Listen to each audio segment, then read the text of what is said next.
Perfect. All right, guys. Welcome to our November 2020 Movement Challenge, Day 1. Of course, I'm Dr. Jason Bradley, the founder of Epic Functional Medicine, and I guess the creator of this group that we're all part of. I'm just a member of this group, just like you guys, but I do like to share my, info as much as we can. So if you ever have any questions or comments on anything, you can always use this group as a safe place to ask questions. Certainly for this Movement Challenge, if you're connecting with us on Facebook, by all means, drop any comments, questions that you have about movement.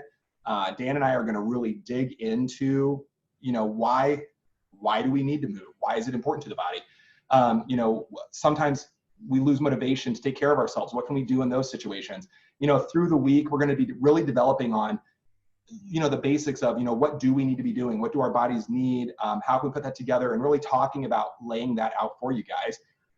For the challenge, as far as it goes, just to kind of lay this out, besides just attending these guys, we're going to, I'll let Dan talk a little bit about the format.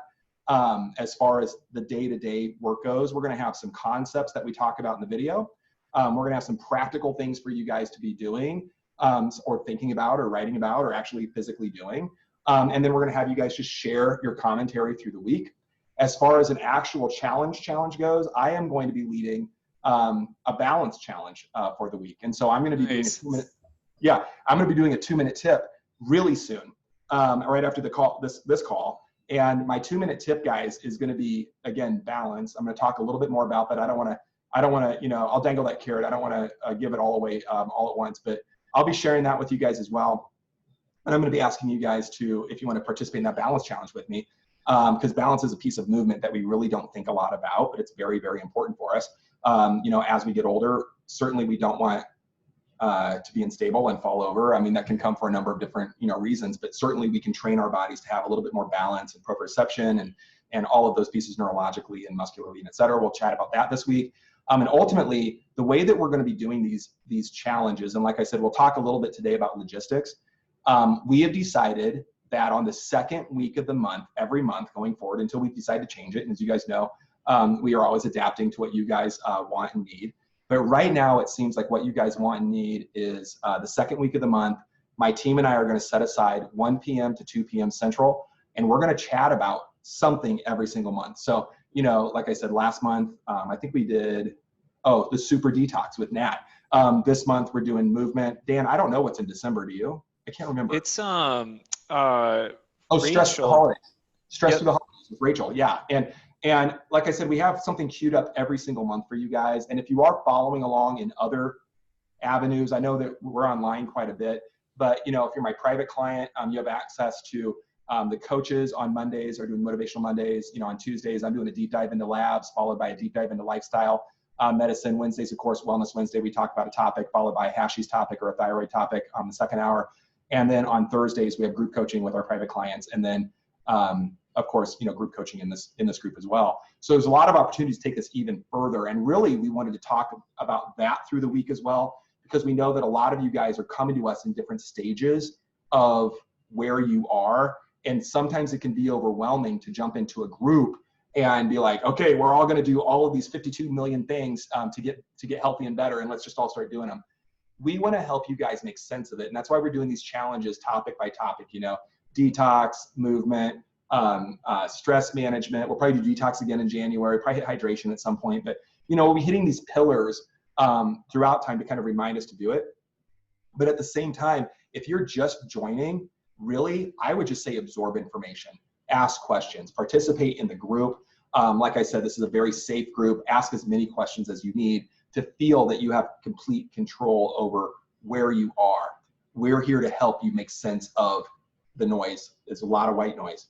If you've been following us or you've been, seeking help for a while and you're kind of familiar with some things, I would say a next level of care would be what you're doing right now, participating in the challenges, and, really leaning into those. And again, continuing to ask questions. But I think leaning into those challenges and participating is a really good way to every single month take a week out of your month and just recenter on your body. I think that's a great middle ground to find. And then for those of you, and when you're ready to take your care to another, to the next level, I mean, the easy thing to do, of course, is to just contact us. Everyone in the Epic 5 Plan community, all of you guys, just by being part of this group, have one complimentary consultation available to you with myself or my team. And our whole job on that consultation is to figure out where you are, where you want to be, what are the roadblocks, and can we help you get rid of those roadblocks? It's not a tough thing when we break it down that way. And if we can help, we're going to help. And if for some reason after we chatted with you, we feel like there's another clinic or a team that's a better fit, we're going to tell you who that is if we can. So either way, it's a win-win-win no matter where you are. Participate, ask questions, dive. I mean, no question is bad. No question is bad at all. In the middle, participate in the challenges. Again, push your knowledge base a little bit more. And then, like I said, when you're ready, and it might be that you've been waiting for a while. It might be that you just found us and referred in. You're ready right now. Either way, when you're ready, just click the, hey, I want to schedule a consultation. And we'll make sure you guys have that link as well. So that's the purpose of this group. The purpose of, again, the movement challenge is just thinking about movement in ways that we maybe don't think about it. And with that, Dan, I'm going to turn it right over to you. Just talk, again, here at first, just about logistics a little bit, what they can expect as we go through the week. Yeah, absolutely. So we're kind of planning for this challenge, one of the, challenges in making the challenge is, especially with movement, what's tricky about that is, just like with diet or like any other kind of lifestyle piece in our lives, there's so much variety and varying levels of where everybody's at. Some people, maybe they are very well experienced with movement and, maybe kind of come to this wondering, is there anything left for me to learn, which is a great problem to have. Maybe for some of us, it's like, hey, I actually very knowledgeable and had great, routines and habits in my life, but I have these certain injuries or things that came up and my body has changed. And so there's just things that now I have to work around. There's also a skill factor involved. Like there is a level of skill and practice that goes into fine tuning and developing how we move and our ability to move and exercise and do routines. So with all of these different variables and kind of thinking about this week's structure for the challenge, in trying to have something for everybody, the way we've laid it out is the following. So as Dr. Bradley said at the beginning of today, we're going to first just start on creating foundations, right? So especially helpful for those of you who are maybe needing, maybe you were moving a lot before, but you need kind of like a refresher and kind of a reboost, getting into this, to remember, like, why do we move in the first place? I think education, as we all know, alone doesn't change our lives, but usually that needs to be a part of the conversation before we have a reason to want to make a change in the first place. So we want to take some time to just talk about that. And then also creating, talking about what is the actual habit we need for movement. I think there's a lot of perception around, like, I need to have the right workout program, or, well, I've tried to do, stick to something before, but it's just too hard, and I think we can actually just break the actual habit that we need to get started with to be a lot simpler than that. And I think that's something that can be beneficial for anybody, no matter where you're coming into this challenge. So we kind of start with that. And then inevitably, like for most of us, especially if it's been a while, we get started, we get back into doing some movement, and then we're like, oh man, I really feel that the next day, or I overdid it, or, maybe not the next day, but after a couple weeks, we hit new roadblocks where our body is telling us we need a different level of care now. Right. Maybe we overdid it. So that's when we take some time on day 2, tomorrow, or I'm getting ahead of myself. The third day, after we've kind of had some times to maybe try out some things, is what do we need to keep in account for? How do we modify? How do we make sure we can tailor our movement goals to be for us, and not trying to match, somebody on the screen, or how we ought to feel like we should be moving, But I got ahead of myself. So what are we doing on day 2? Well, day 2, today we're talking about just the simplest start for the habit, but certainly, which again, teaser, has nothing to do with your actual exercise routine. You can actually start and do our practicum for today without actually having any doing any research or looking into what movement routine you're going to do, which sounds kind of weird, but we'll talk about that. Hey, I think any day that you can start an exercise routine without exercising is a good routine to start. It's a good routine. And I'm teasing because I mean, it's one of those things. I was keeping some notes here. Yeah. And exercise is kind of like hydration, where we all know we need to do this stuff. I don't think I doubt there's anyone sitting around saying things like, I don't need to move. I don't need to exercise. I don't need to drink water. I don't need to eat healthy food. You know, I don't need to do stress management. I don't need to sleep with any pattern. I don't think anybody thinks that way. I think people suffer from these things. And sometimes it's weird, and kind of take exercise out of the way just to kind of demystify this weird thing that we do, which is called sabotaging ourselves. And Dan's going to talk about habit stacking and some other things through the week, and it's going to be a lot of fun, so that we don't sabotage ourselves. Because really, let me cut to the chase, and we'll talk about some practical stuff as the week goes on. Ultimately, guys, we just all of us humans need to just learn how to do these things and how to get them into our schedule. And like Dan said, you want to do enough, but not too much. I mean, there's that fine middle of the road, right? So this whole week is about getting behind that motivation. You know, why do we, if we know we have to drink water, if we know we have to exercise, we know these things, why don't we do it?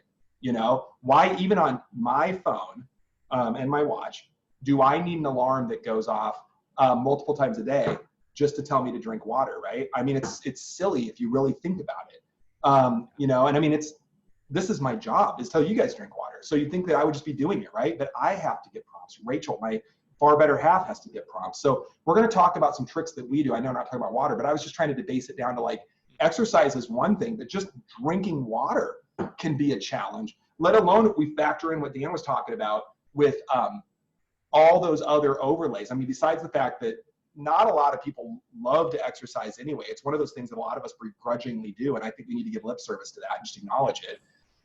That might be because we haven't found a way to fit it into our schedule and do it in a way that doesn't hurt our bodies. And, you know, there might be some other extenuating circumstances, but we have to figure this out. And we're going to talk a lot about that. Motivation this week, scheduling and practicality, and making it happen, keeping it as simple as possible. For those of you guys that are our clients, I know that you already know this. What we try to do is make things so easy that anybody can do it, right? And we're pretty good at it. And like Dan said, at the same time, we still need to like meet you guys where you are. So while we are giving some good general advice here, if you guys have specific questions about you as we're going through this, ask them, right? I mean, that's a great thing to do. I always say, you know, mine the cloud brain, right? I mean, there's a lot of information between just the people on this call and just between Dan and I. I think between Dan and I, we probably almost have something like, I don't know, 30 years of experience. I mean, there's a lot of experience on this call right now, and you might as well glean. What I meant by that was combining our years. Neither one of us has 30 years experience alone. I was born. I'm at 21 working, and probably, you know, how many years it took me before that to be studying, you know, so I would give myself 20 to 25 years on this, and I'd give you, you know, 5 to 10 years. And I think that that's a fair estimate of where we are there. But anyway, guys, ask us anything that you need. Dan, one thing that you said, and I want you to, if you want, talk about this a little bit, and then I just have one more point, and then we're going to dive right in. You didn't say this, but you mentioned it, sort of, and I want to make sure that we're clear about this because I think it's an important point. You said something to the effect of, we want you to understand how to do, what to do, why to do it, all of this stuff. We want to give you that information, but ultimately Dan hinted at just knowing something isn't enough. We want you guys to take action, right? I mean, I said the other day that you could be the world expert on fill in the blank and have studied it and researched it and know everything about it backwards and forwards. But unless you're actually doing it, practically doing it, knowing things doesn't really matter. And so I really want us to see this entire week and this entire group to essentially be a call to action to take care of yourselves, which is funny. Unrelated to this, I don't know if you guys can see this, but Rachel wrote at the top of my whiteboard, best self, you first, then the rest of it. Yeah, I mean, it was just I don't know exactly what she was trying to write there. The grammar's off a little bit. But I think the important thing is that we're all just trying to go after that best self. What can we do to make our short experience on this planet the best it can be, the happiest it can be, the healthiest it can be, and the most impactful that it can be? And so these challenges are designed, again, to empower you guys to take control of your health and happiness. And we're here to facilitate that. So, Dan, did you want to talk about action over understanding? Yeah, it goes back to, this sounds, for those of you who've been in the Epic 5 group for a while in the community, or if you haven't been any of our private clients, this might sound cliche and redundant, but it's so important. And so I'll say it again. We have to think about our big why. And at Epic, when we talk about the big why, what we're referring to is when each of us as individuals, we're clear to ourselves conscientiously, and therefore even in writing too, because we need to always remind ourselves over and over and over of the purpose, the purposes that we want to fulfill in our life, and how our health ties into that picture. And so when we think about with movement specifically, a lot of what can happen is we can, as Dr. Bradley, you were saying, we can be experts intellectually speaking on a lot of things. And this data age that we're in, we can read on all kinds of stuff for free, the click of a button. And but we have to take that next step of connecting the knowledge of, okay, here are the, here are the benefits of exercise. Maybe that's a key part of the knowledge there, right?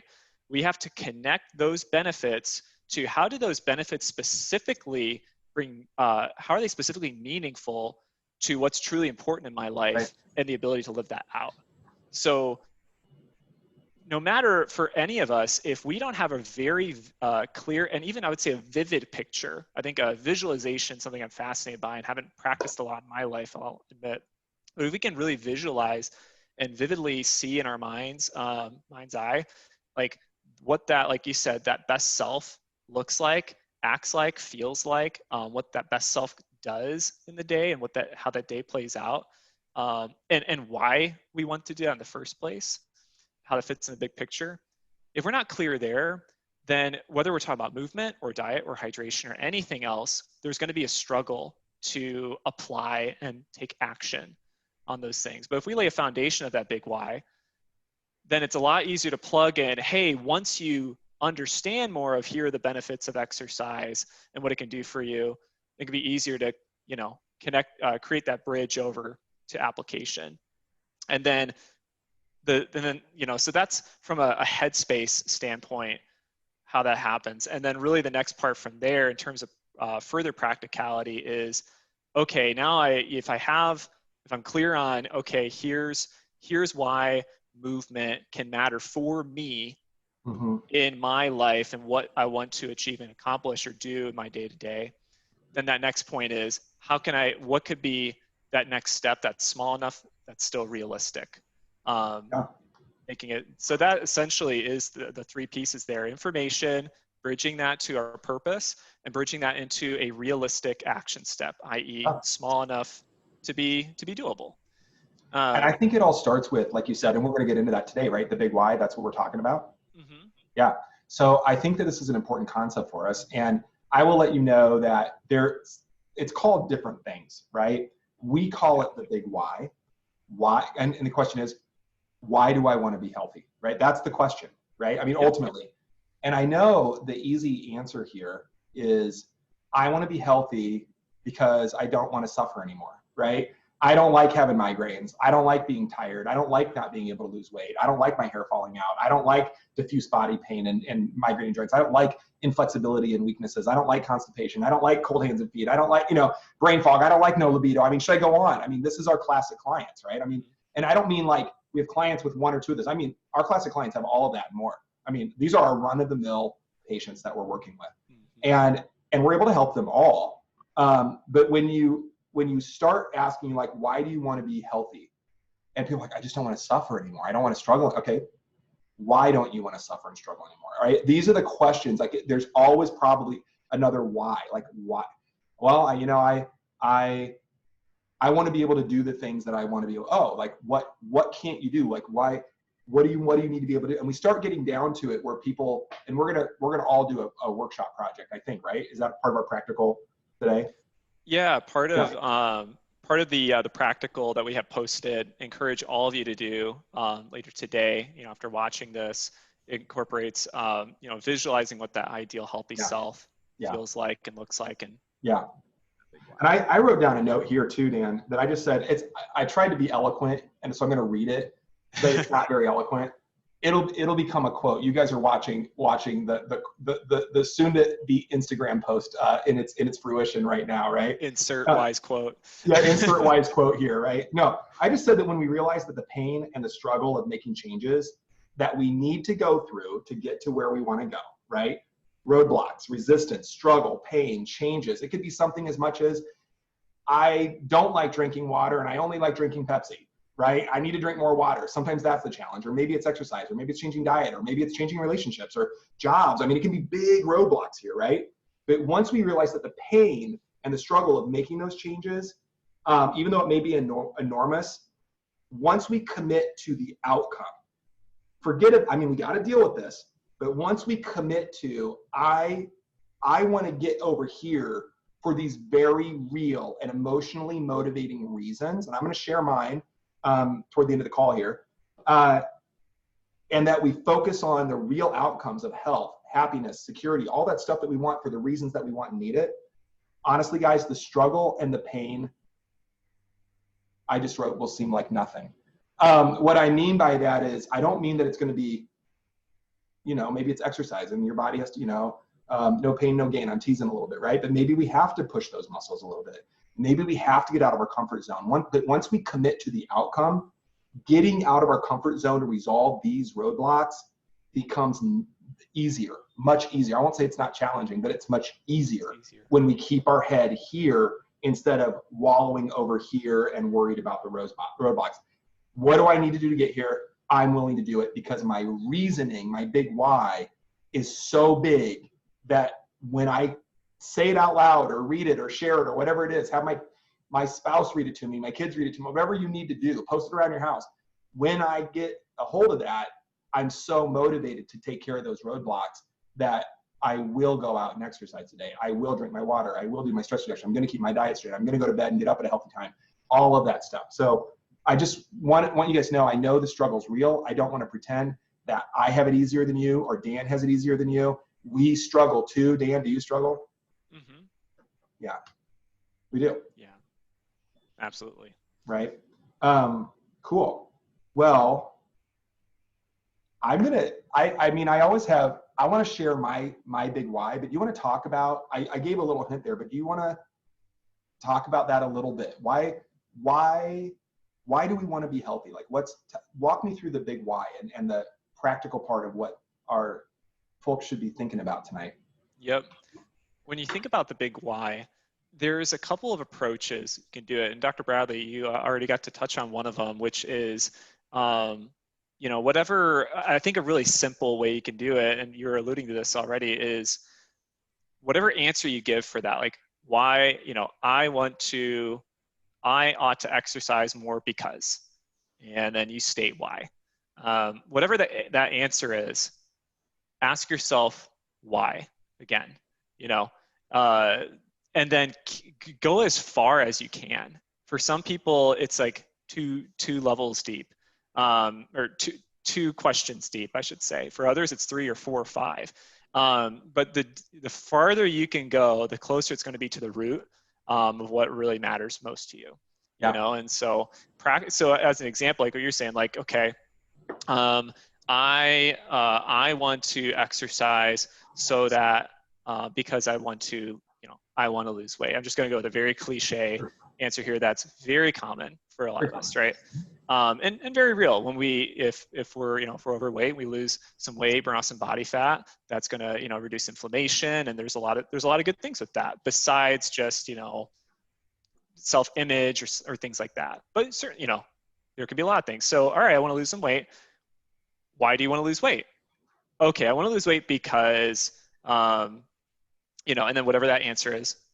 All right, and why is that? And just go. And I think that's a very, very simple plug and chug way you can go about it, that's very effective. I think it's an important piece too. I don't think that I mean, we live in a society where we're just, go, go, go 24/7, lightning speed, cram in food, cram in drinks, cram in socialization, stay in front of a screen all day long. I mean, it's a weird world that we live in. I mean, honestly, we act like it's normal. Like, oh, it's normal. Guys, humans have been on the planet with this technology, for about 10, 15 years? Seriously. I mean, the technology we have, we don't know anything about it, right? And all it's done is ramped up the pace of our world. I mean, we communicate, we travel, there's lots of, share information, there's a lot of great things too. But in that space of hyper movement, funny, because we're not, anyway, I'll let you guys on there. But in that fast-paced environment that we're in, we really aren't encouraged to step back and ask about motivating factors, right? And I think it's an important thing for us to do, because when we don't understand our motivations, and yet we're doing something, we're kind of doing it blindly. And when we're doing things blindly, we kind of just keep doing it, right? If it's not obviously causing a problem, and even sometimes when it is obviously causing a problem, if that's just what we've been doing, we just keep doing it. So part of it is what we like to do with our clients is have everybody step back and just say, wait a minute. Where do I want to be in 1 month, 6 months, 1 year, 5 years? Not just with, everybody's like, oh, I want to earn more money and, this and travel here and do, no, for real. I'm not talking about that type of vision board. I'm talking about with our health, all BS aside, none of us are perfect. Where can we be in 1 month? Where can we be in 1 year? Where will we be in the decade? And I'm going to tell you guys now, and I know you know this, the choices that we choose right now in this moment, right now, will absolutely dictate our futures, right? Everything leading up to this moment, your health, your wealth, your happiness, all of it has been because of the past that led us up to this moment, right? And every single moment, every breath that we take is another opportunity for us to step back and say, what am I doing? Why am I doing this? I'm here, I'm not happy, I want to be here, why aren't I getting there? And really evaluating. And I think that stepping back is really, really important. Dan mentioned that we want to be our best selves. And, I mentioned in the last challenge that we don't have a better name for it, but Rachel and I are kind of working on something called the Best Self Movement, like a movement, not meant about like moving our bodies, but it works that way too. But there's already some best self people out there, but they're missing, in my opinion, missing the point.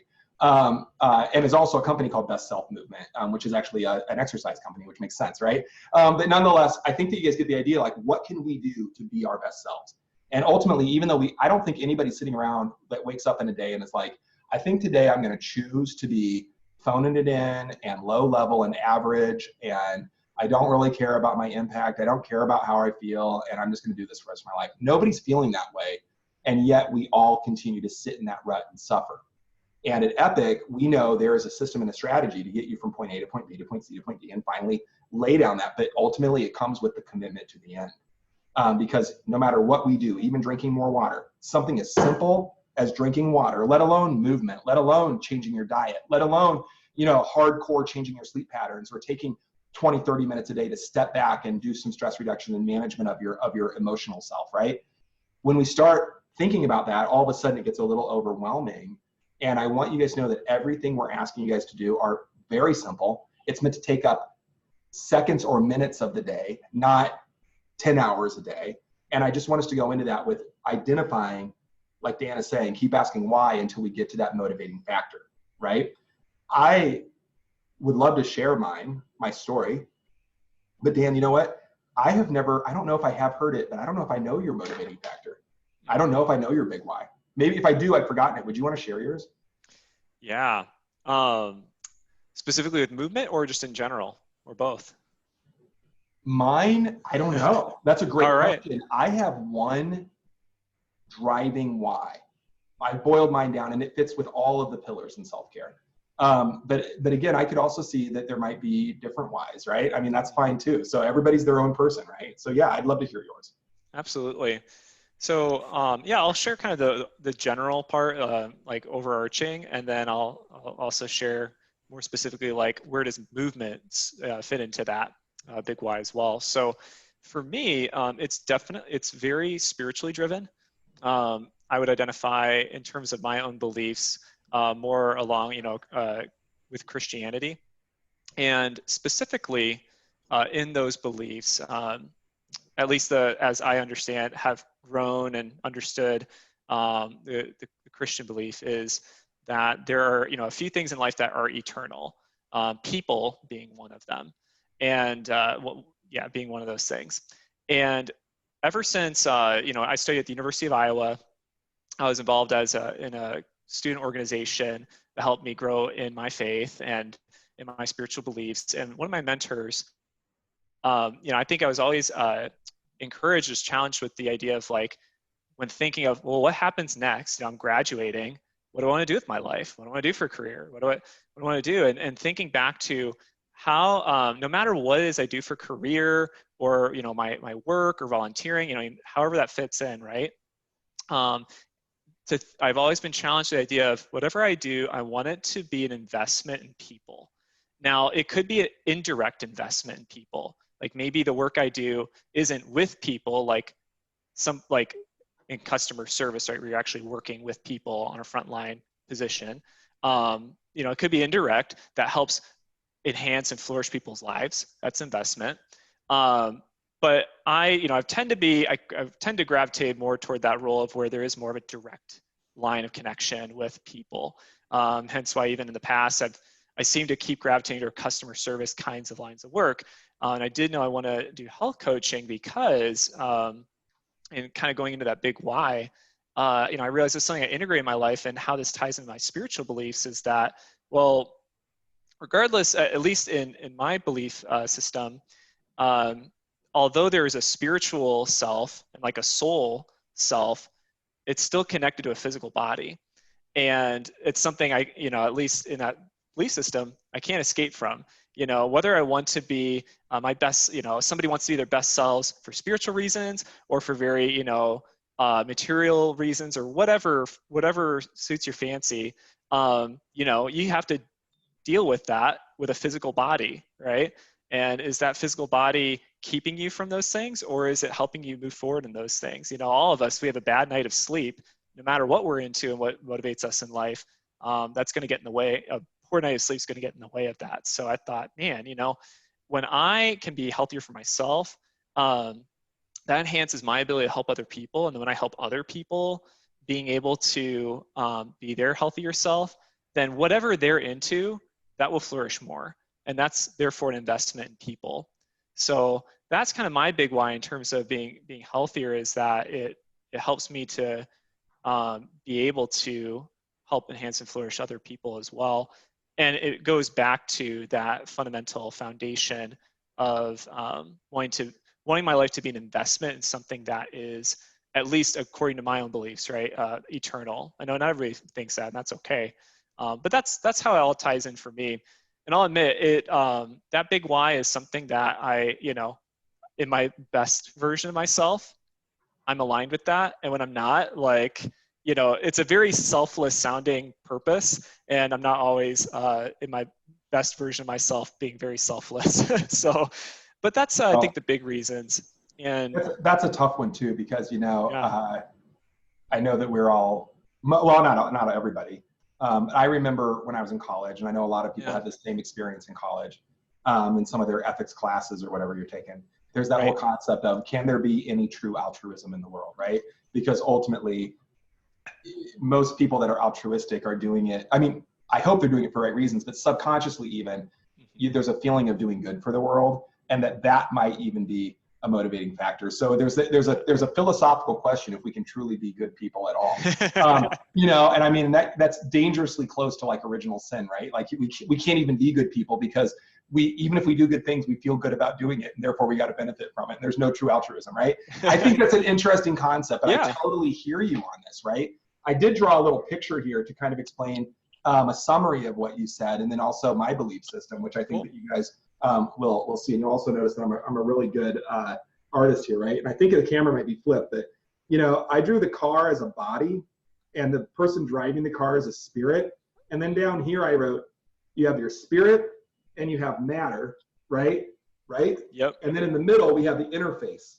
And the interface is your chemical and physical body, right? Yep. And I really think that this is what's going on. And when we think about limiting behaviorisms, when we aren't taking care of this chemistry, I mean, literally, if you think about it, if you are a spiritually based person, right? I mean, really from whatever tradition, for the most part, right? But if you have an idea that the self, the ego, it has some spirit or soul connected to it, whatever tradition you're coming from, and that it will perpetuate, over time, or that, to quote, the police, and as much as we can, we're spirits in a material world. I mean, there's lots of songs written about this, right? Ultimately, our interface is this body and what's going on the inside of this body. And if my spirit interface with the outside world is this body, and my body's not healthy, my spirit's going to have a hard time interfacing with that material outside world. Exactly. We're going to have limitations, right? And I believe, in my belief system, to wax poetic and take it to, I think you said the same thing, but to agree with you. I believe, boy, this is dangerous territory. We have a due diligence to take care of the vehicle that we were given to drive around in. Because I believe we all have great purpose on this planet, and that we've forgotten that we have great purpose on this planet because we're very easily distracted by the matter, right?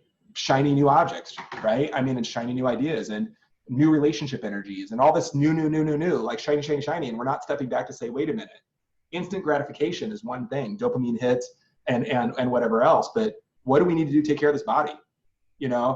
It's an everyday thing. And I'm hearing you on that, and I know with you're big, all of us, a lot of our motivations at Epic are so that we can be the best selves to help others. I mean, and I think that's a good place to go for sure. And I love that you shared that. And thank you, by the way. Yeah, and also thanks for not making fun of my drawing. I think it's great. That's a good interpretation right there. Nice and simple. I like that interface idea, right? And Dan knows this, and my team knows this, and some of you guys know this too. I am obsessed with this idea of computer mechanics and human design. It's just a working theory. It's not real, but I like the idea of an interface between the spirit, the software, and the hardware. Right? I mean, is what we're talking about, right? The software of the spirit, or whatever you want to say, and the hardware of the material world. And there's this interface, the computer in the middle, which is my body, right? It's just so weird. Anyway, that's just me. Do you care if I share my story? Please, go for it. Okay. And I know some of you guys have heard this before, and I tell it a lot because it means a lot to me. And what I mean by that is I remind myself of this all the time. My big why started back in 2004. I didn't know to call it a big why, but this is when I had my epiphany. My health had gone south. I was taking care of other people and not taking care of myself, right? Put your oxygen mask on first. I was not doing that.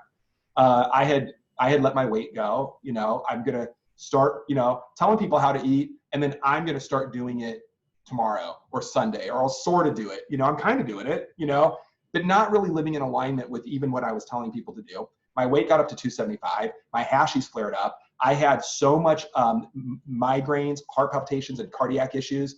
Those of you who've been following me for a while even know that once in a while my cardiac issues come back to flare up. It's when my hashies flares up. But my antibodies were out of control. I had diffuse pain, migraines, head pain, no energy. My world was falling apart.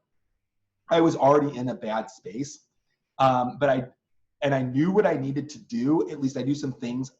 I didn't know in 2004 what I know today, but I knew some things that we could do, and they're very similar to the Epic 5 pillars that we start everybody on, and that we have these challenges around.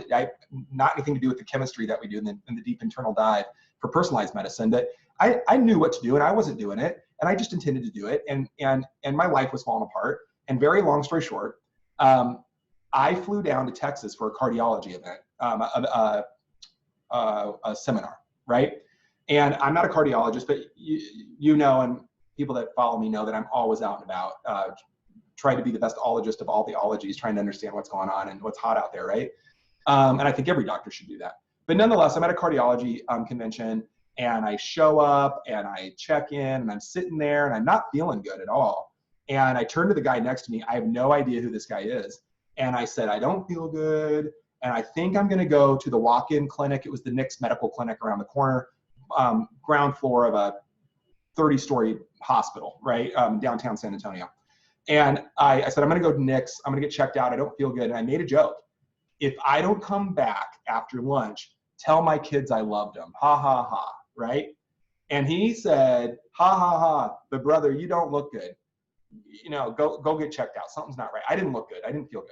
So really long story short, I go to Nick's. I'm not there very long, and I'm getting triaged, and they find out pretty quickly doing my vitals that my blood pressure was like 220 over 180 and change, or 230 over 180. It was really high. My head pain was like splitting. And so at this point, they were thinking I have like an aneurysm or like something that's going to blow in my brain, right? And we're all freaked out. I didn't have hypertension before that. This was brand new, no known causality other than the fact, Dan, that I had let myself go and not been taking care of myself, right? I mean, honestly, let's call it what it was. This was a first world condition of not taking care of myself and having too much to eat and not enough motivation to take care of myself. Honestly, that's all it was. I'm being dead serious about it. So I get triaged. They're trying to figure things out. They pop me in an MRI, and it was an open MRI, but it was like a tomb. They lay me down on the gurney, and I don't know if you've ever had one, but I'm sliding in, and it's literally like you're in an enclosed tomb. I mean, I don't know if the head is open. You can't see back here anyway. You can see that the tube where they slid it in, there's not like a door that closes, but I mean, you're still in a tube, right? And there's this really loud sound. I don't know if this picks up on the mic, but it's like really loud, and it's like in your ear.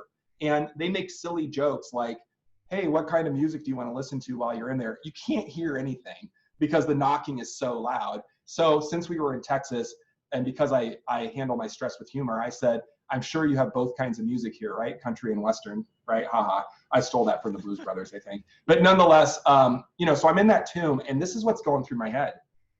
I mean, they're like, it's really serious. We don't know what's going on. We don't know how to treat this because, we don't know what's going on, right? I'm laying in that thing, and they're like, it could be really serious. Like, is your family here? Like, who's here with you? And I'm like, nobody, and they're like, we're gonna need to get a hold of them. They need numbers at this point. So I'm laying in there while they're trying to coordinate with my family. I'm laying in there like, I'm gonna freaking die.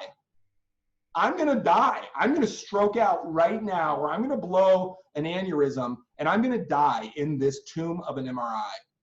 And I'm not gonna be able to tell my kids that I love them ever.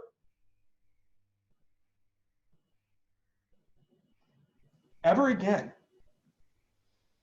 And I did it to myself. And I was so mad.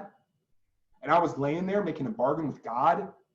How could you let this happen, right? I mean, it's funny, right? How could God let this happen?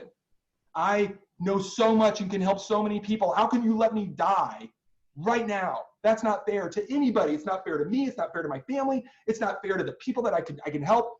That's not fair. It's not fair to my kids that I don't get to call them and tell them that I love them before I leave this planet. I've told this story so many times, and it sucks every time I tell it. And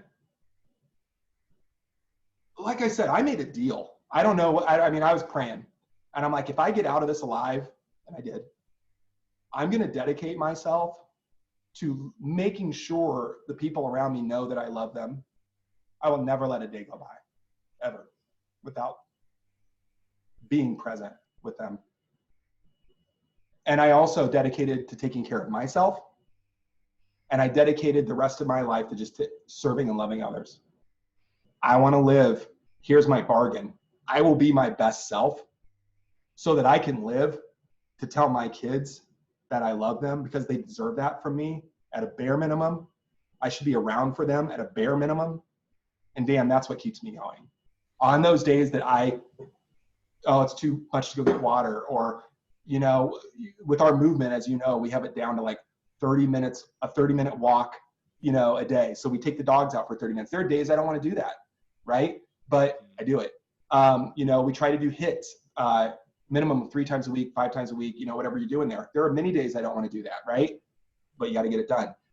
Many days I don't want to spend the 5, 10, 15 minutes max, 10 minutes really max that I do for, weightlifting 3 to 5 times a week. There's times I don't want to do that. There's times there's just times here where I don't want to do my yoga and flexibility or my balance training or whatever that is. Many times. And yet I go back to that tomb and I'm like, nope, I will never go back there again. And since 2004, I've lost a little over 100 pounds. I tend to weigh in between 170, 175. And I was at 275 and change. I just refuse to go back there. That's my motivation. That's my big why. And I mean, it took a life-threatening situation for me to come to terms with my big why and to look up and commit to the other side. There was nothing that I needed to learn. Just like you said, understanding and action are two different things. I'm a freaking doctor. Not only am I a doctor, I'm a doctor with degrees in nutritional medicine, functional medicine, restorative medicine, anti-aging medicine. I mean, I'm boarded up the wazoo with what we're talking about here, right? It couldn't be more credentials. It couldn't be more doctorate degrees. It couldn't be more research. Literally. And yet I freaking almost died because I wasn't doing what I knew I needed to do to actually be the human being that I know that I can be, right? And I know it's a little heavy, but ultimately that's what we're talking about.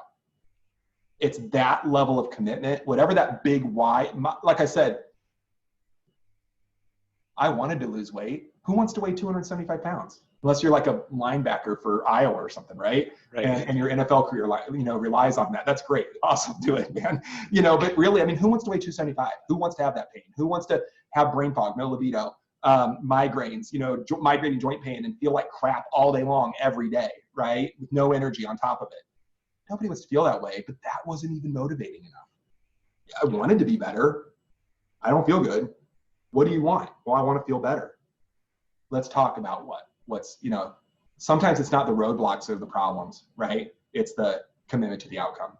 And I think that if our group here can really dig into that big why and really be honest with themselves about what's meaningful.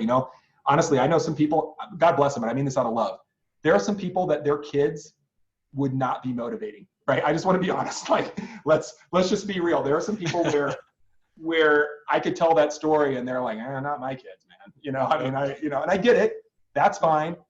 But find that thing, whatever it is, and find it and go with it. And if that's what keeps you buoyant, great. Write it out, handwrite it out. Write it out 1,000,000 times. Put copies around your workstation. Put it in your bathroom. Put it in your car. Put it on the fridge. Whatever you need to do to remind yourself until you own it that this is why you want and need to be healthy, right? It's not because I told you to. It's not because Dan told you to. It's not because, you signed up for some program that's going to revolutionize your life in 4 months, which we do. Yep. But, it's not any of that. It's what is that underlying motivation? Identify that and you own your health. You own it all. If you do that, you own it. Yeah. Because you can find people to help you with the roadblocks. We're great at roadblocks. That's all we do all day long is we move roadblocks, right? But it's one thing for us to say, hey, Sally and Johnny, you just need to drink more water and move a little bit more, which isn't hard. And I'm going to check up on you daily or weekly until we get there. It's Sally and Johnny need to commit to the why. And then we don't even need to tell them to drink the water, or just say, do this stuff. And they're like, got it, and that's where we see success is helping. That's why we always start here, right? It's a good place to start. Absolutely. I talked a lot there. Do you want to add anything, or? I was just going to say, well, real quick, what is your timetable, Dr. Bradley? For today? For today. 2 o'clock or? I am here until you call it good. Okay. All right. Perfect. I just want to make sure you did that. All right.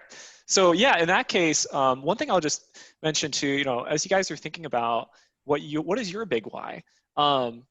It can be, when you hear stories like maybe what I shared or Dr. Bradley shared, or maybe what your friends and family shared in their own lives, it can be tempting to, maybe to compare ourselves to a person, be like, man, my big why ought to look like this. And it's really tempting to think like that, but we can't think like that, because ultimately you're going to come up with a big why that isn't authentic to you, right? That isn't actually real. So you don't try not to compare yourself to other people. Just be true to yourself of what end product or outcome is what excites you. And maybe it isn't as flashy or as like big picture, visionary as another person's, and that's okay. Because we're all unique and different individuals. Different things make us tick and get us excited. And sometimes those things might be very simple things, and that is okay. So just remember that. The second thing I just thought I'd share, so when we think about movement this week with the movement challenge, we think about the big why, and how does movement play into that? Just like I was saying earlier, with any individual aspect, such as with exercise, how do the benefits of that play into my, our big why? So for me, specifically, it could be tempting to be like, you know what, I think I can be healthy enough with hydrating, having good diet, managing my stress, and getting good sleep, and really not having anything to do with movement. Besides like just, getting up and walking around and getting up the stairs and whatever, right? But it's tempting to think that, but I realized for me specifically, I noticed, life's always changing.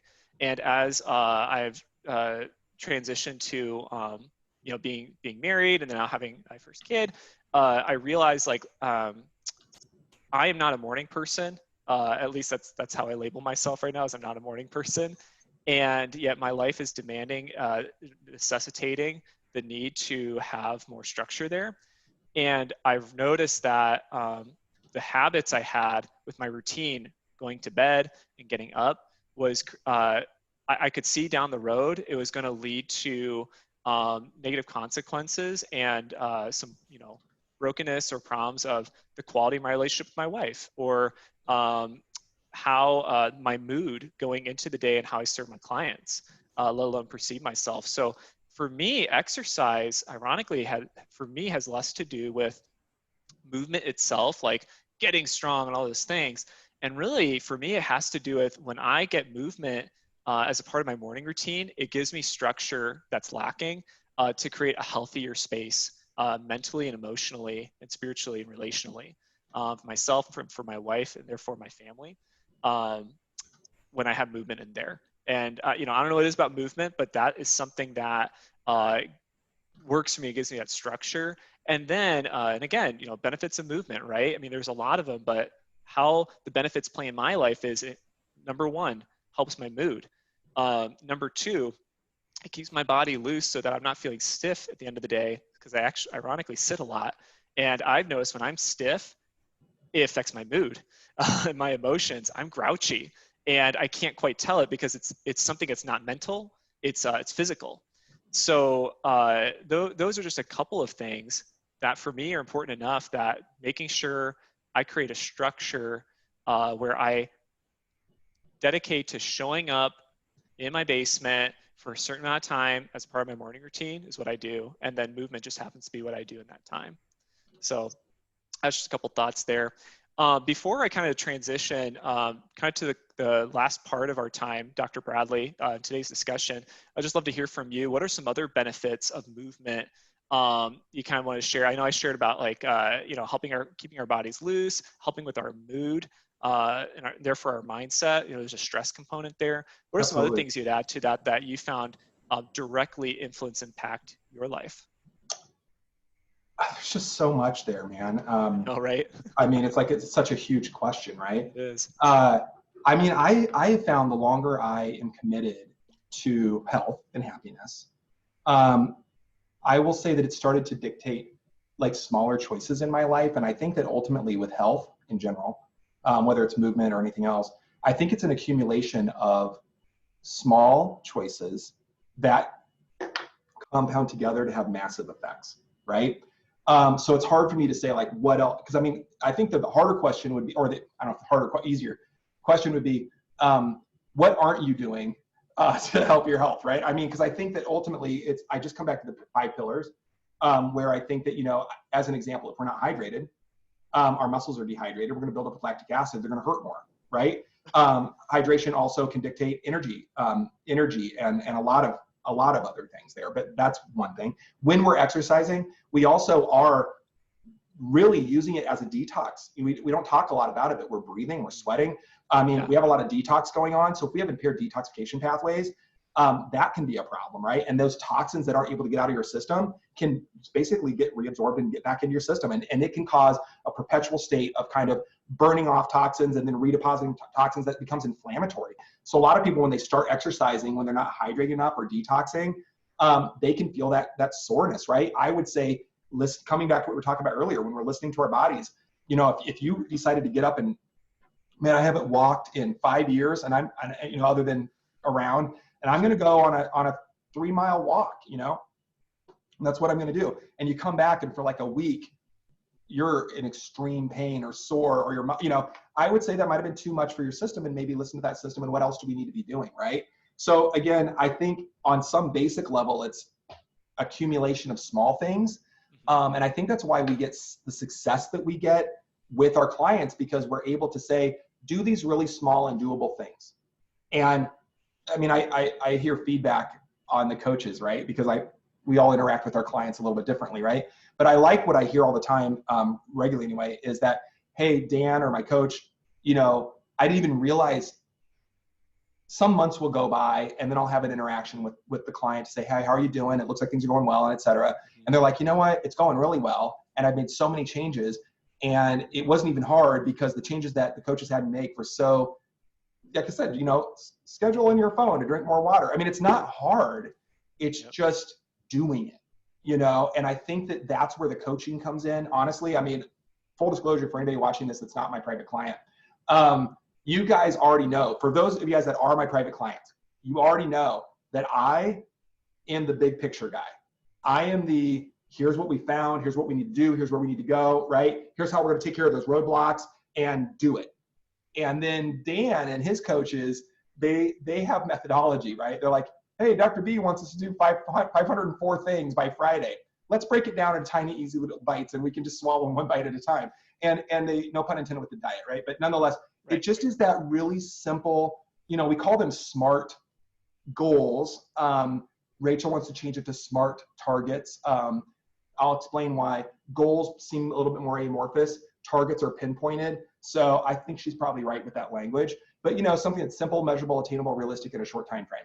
You know, I would like to be drinking 25 more ounces of water by Friday each day. How are we going to do that? We're going to schedule it this way. You know, it's just a methodology. So what's great, Dan, with your question is there's so many things we can do. I mean, I mentioned like 3 things. There's probably, I mean, if we start talking about laboratory chemistry, and I mean, there's so much that we can do. And ultimately, I think that's where the coaches and the doctor and the client all work together as partners to say, where are you right now, right? Where do you want to go? Where are those roadblocks? And what makes the most sense for you with your most logical next step, you know? And I know that didn't quite answer your question, but I think it's just too big. I mean, I don't know, unless I'm reading too big into the question. I feel like it's a really big question. You know, I'm in a lot of these thyroid and Hashis groups, right?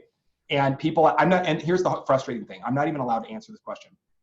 Hey, what do you guys take for hair loss? There's no magic answer there, right? I mean, that can be due to thyroid being low, adrenals being high, sex hormones being low or high, not enough, you know, B vitamins or collagen or this or that. I mean, there's so many causes to hair loss. Stress. I mean, there's so many causes to hair loss that when I see these questions about, hey, I've got this, what should I do? I just think, man, it's so hyper personalized. Yeah. I just think that we can't answer it. I mean, but I do think there's a million things that we could do. Ask me in another way if you want a different answer. I think you actually touched on something there that I think is really good, and that it's something I've been thinking about with specifically the benefits around movement, which you're right. It's hard to say like what, you know, like in that question, like what are the benefits about movement that are important to you in your big picture? Because it's like, especially, you know, being a big picture guy yourself, it's like, but you know, how do you isolate any one thing? Because the movement impacts detox, but detox affects the movement, the hydration. Yeah.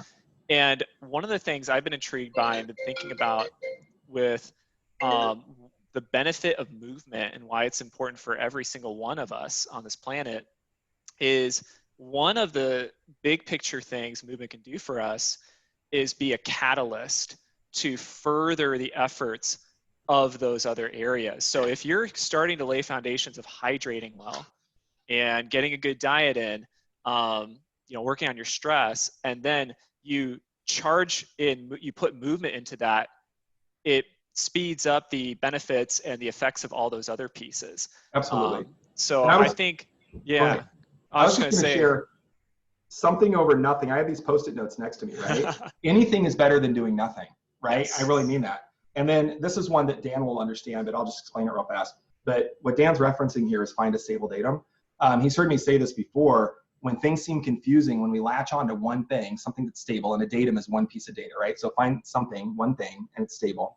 When we start doing that one thing, it tends to bleed over into other positive habits. So if we're doing something constructive, like drinking water, and then all of a sudden we're motivated to also exercise, we might also be motivated to make a dietary change, or might be motivated to maybe do 5 minutes of meditation or stress reduction, or maybe journaling, or all these other pieces that kind of accumulate into that ball moving forward. As far as exercise goes, though, as far as the benefits, like the actual benefits, they're numerous, right? I mean, if you just go to Google Scholar, just Google, and you're like, what are the benefits to exercise?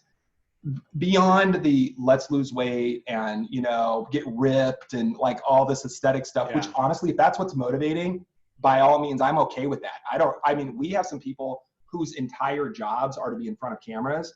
And that's their job. And they want to look good because they want the public to listen to them and not be judging them on their looks or I get it. And if that's what's important, that's great. I don't have any issues with what the motivating, factors are.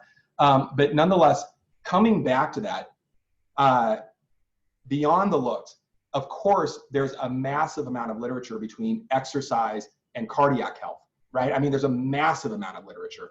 The number one killer in the United States is a cardiac event, right? Heart disease. And 80 to 90% of those could be prevented. We have something to the effect of, 1 million-ish people that are dying every year from heart disease. 80, 90% can be prevented. So 800, 900,000 people in America alone saved annually, every year, almost 1 million people saved from one disease. We know that disease can be helped with diet and exercise. And yet on our regular annual physicals, we're not checking any of the biomarkers to even see if people are at risk for cardiovascular disease. And we're not even counseling on people how to eat well and exercise and hydrate to take care of cardiovascular disease. Fill that in with cancers and et cetera. It's all there. Exercise reduces our risk of everything. The only time that's not true is if we over-exercise. And there is that fine line, right? And so we're going to talk more about that fine line and listen to your body as the week goes on. But it's an enormous amount of data at this point that if somebody needs convincing of, well, I don't know, I think everybody knows it's helpful. I think everybody knows that it's better to do some exercise over no exercise, right? And I think that that's good. Sometimes we just have people put on their shoes. Again, meet you where you are and make it simple. Sometimes it's simple as, 3 p.m., I don't know why I chose that. Let's put on some exercise shoes. Stand up, twirl around your chair, sit down, take your shoes off, right? If that's where we are and we're just developing a habit at 3 p.m. to put shoes on and maybe think about a walk, we'll start there. Maybe in a week or two, we'll get people walking out to their mailbox and back, and in a month or so, we have them walking around the block, right? I'm teasing, it's usually not that slow, but it can be, right? And the important thing is that we're making progress every single day.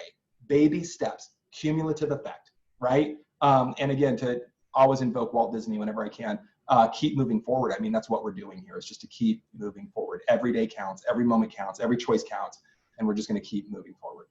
Yeah.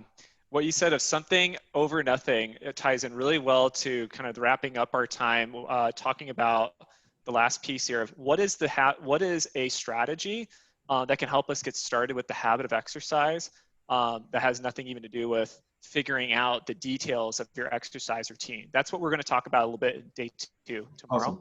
Awesome. For those of you who are watching this an hour later, you're like, finally, where's the practical part? And really, it's very simple. And the time it takes to go over is a lot less than the time we wanted to take to go over the foundations of that big why. And I'm actually, what I'm going to do, this is in the Facebook post as well as a link, but this is a free excerpt from the book Atomic Habits by the author James Clear, when he talks about the concept of implementation intentions. And I'm going to actually read through it here for us together, kind of some commentary on it. But basically, you know, kind of when Dr. Bradley was saying we can know everything in the world and it doesn't actually make a difference with the outcomes, right? There's a gap there. And this is really interesting. So in this excerpt from the book, it says in 2001, there were researchers in Great Britain who began working with 240 people to build better exercise habits over the course of 2 weeks. So a pretty small time frame. And they were divided into 3 groups. Basically, the first group is the control group. So they were just asked to track how often they exercised. That's it. No other commitments. Just, hey, if you exercise, just make sure to write it down and let us know. So that's our first group. But the second group, they were wanting to see, does motivation make a difference? So they were called a motivation group. They were asked to not just track their workout, but also read some material on the benefits of exercise. So that could be, for those of you guys who are here who just listen in and kind of hear, you know, what are some of the benefits of exercise? Or you read it something online. All right, so that's group number 2. And then, oh, that's interesting, on how it can reduce the risk of coronary heart disease and improve heart health. So there you go, Dr. Bradley. And then finally, you have the third group. So this is where the implementation comes into play here. We want to pay attention to. So in this third group, these folks received the same presentation as the second group, which ensured they had the equal level of motivation, right? So we're keeping the variables down of what helped them to succeed. But they were asked to create a plan for when they would exercise over the following week. Specifically, each member of that third group completed the following sentence: during next week, I will partake in at least, you know, X amount of minutes of exercise on these days at this particular time and at this location. So they had a plan for what days, what time, what location, and how long they were going to do it. Those 4 things. And what was interesting to wrap up this excerpt from the book is that third group had a massive increase in success rate of how often and consistently people went about exercising over the course of 2 weeks. And so they found that motivation didn't really make a difference at all. It was that last third part. And so that's the practical here, the takeaway I want to share with everybody. And also, once you think about for your first step is really when we think about the habit of exercise, a lot of us can overcomplicate it by trying to think, well, not only am I trying to figure out, you know, where can I exercise? Like, do I have a space in my house for it? Or I don't know about the gym, or where would I have time for it? We already have enough questions there as it is.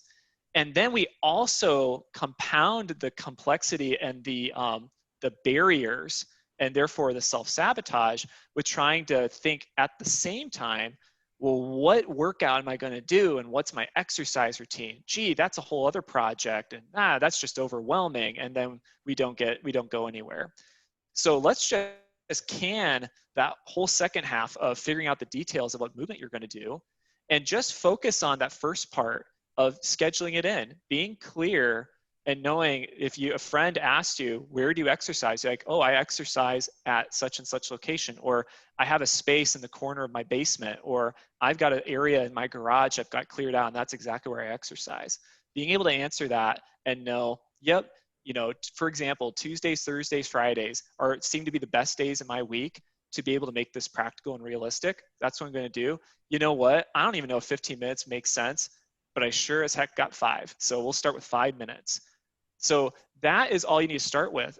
And as one of my favorite quotes from a Beachbody workout, Beachbody online workout regimen, the lead exercise guy there is like, you know what? You didn't hit your numbers? You're in the room. You showed up. Half America didn't do this today.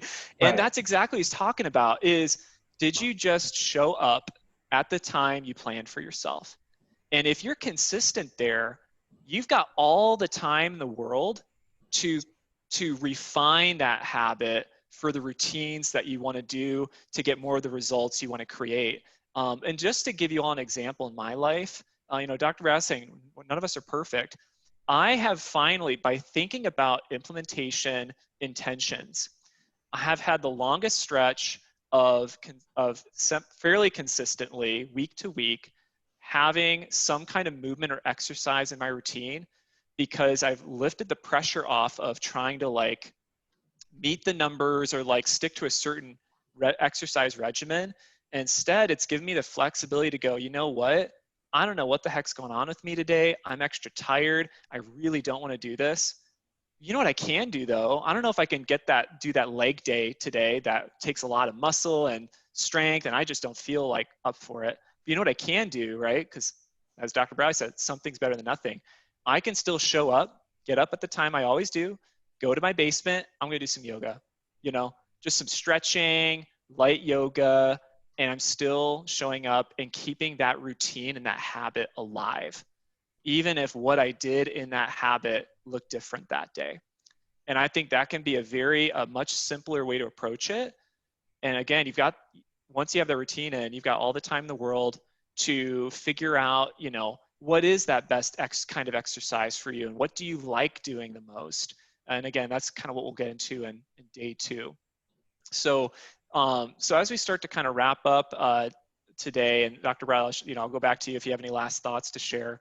But as we kind of laid out in this Facebook post here, what we want you guys to work on, think about today and this week is, first of all, make sure, what is that big why, right, that we were talking about? Ask yourself why again.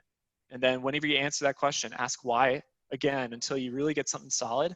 And then number 2, do that implementation intention. Create a plan for yourself and figure out, what makes the most sense for me on how much time I want to spend, where I'm going to do it, what days, and location. And if you get a very clear sentence there that's realistic to you, boom, you've got your first foundation to creating a more sustainable, consistent exercise routine. So that's what I want to kind of share, wrapping up this time. Dr. Bradley, anything that you want to add as we kind of wrap up for today? No, I think the only thing that I would say, I thought it was a great first session. Went a little late. We always do. I think that's pretty good. We covered a lot of material. I think that there's a lot of gold. There is so much in this day 1 episode. I'm just so glad that we recorded it. I would say that, just take those practical steps. I mean, I think the way, Dan, I haven't seen it in a little bit, but I think it's like concept, this is what we're doing, and then practical, like some pieces. I would say do those practical steps, right? Easy peasy, work through that. The process only works if you do the work. I mean, it just is, that's true with everything in life, right? Very few of us are going to win the lottery, right? But even to do that, we have to take action to buy the lottery ticket, right? I mean, unless somebody gave it to us, I could come up with a scenario where things just land on us, but I mean, we're talking few and far between there, right? Mm-hmm. I think the big thing is take action, do the work. It's just figuring out your big why, what motivates you to be healthy, right? And then here in a little bit, after I take a quick little break, I'm going to come back with a 2-minute tip. I'm going to post it all over, and it's going to be on balance. And I'll give you guys a little bit more on that at the time, but it's something we didn't really talk about with movement, but we talk about just movement, walking. We talk about HIITs and cardiovascular. We talk about strength training. We talk about flexibility, but we really don't talk about that other thing, which is balance, right? And balance is one of the things that we can measure. And balance is one of those things that when we start looking at what can we do to live longer and live healthier, balance is one of those things that we can measure and does have an impact on our longevity and health, right? And happiness. So again, we're going to talk about all of that stuff through the week. I thought it was a great first day. I'm super excited. And I'd love to hear your guys' comments. So let's take action. Let's post our big whys in the comments either here or start a new thread. I am excited to see what motivates you guys and to see where we are. And then, like I said, we have some challenges, and I think we have some prizes at the end of the week. And last but not least, I think we're making an ebook for everyone that registered. Registered, because that's the only way we know if you're participating. So if you're just watching this on Facebook and you haven't registered, you're still going to get all the material. But if you register, we're going to send you an ebook a week-ish from Friday. Like last month, we did a recipe book on soups. Natalie put that together. This month, we're actually going to look at physical measurements, movement type measurements that you can do that have been researched to look at longevity and happiness and all that stuff. Things that you can do at home. Vertical jumps, touching your toes, really silly things with movement, but stuff that you can say, here's how healthy I am or I'm not. And then we're going to share that with you too. So be sure to register, do your practical points, post your big why, participate in the group. And boy, I think that's a good first day. Dan, did you have anything? I think it's great. Cool. The last thing I'll say is, start conversations. We haven't even posted the sign up for the December movement, but we'll have that ready to go imminently by the end of the week. So you guys that are in that middle crowd that are doing our challenges, we'll have that. And then, like I said, anytime that you guys want, to just jump forward and say, I'm ready to take my health to the next level. I want personalized care. you can reach out. Everybody that's in the Epic 5 plan community gets a complimentary consultation to see how we can help. And like I said, worst case scenario, you tell us your story and we're like, wow, we can't help you. Here's some people that can. So either way, it's a win across the board for everybody. Same time tomorrow, Dan? You got it. Awesome, man. Everybody have a great day. I'll talk to you later. Bye, everybody. Bye-bye.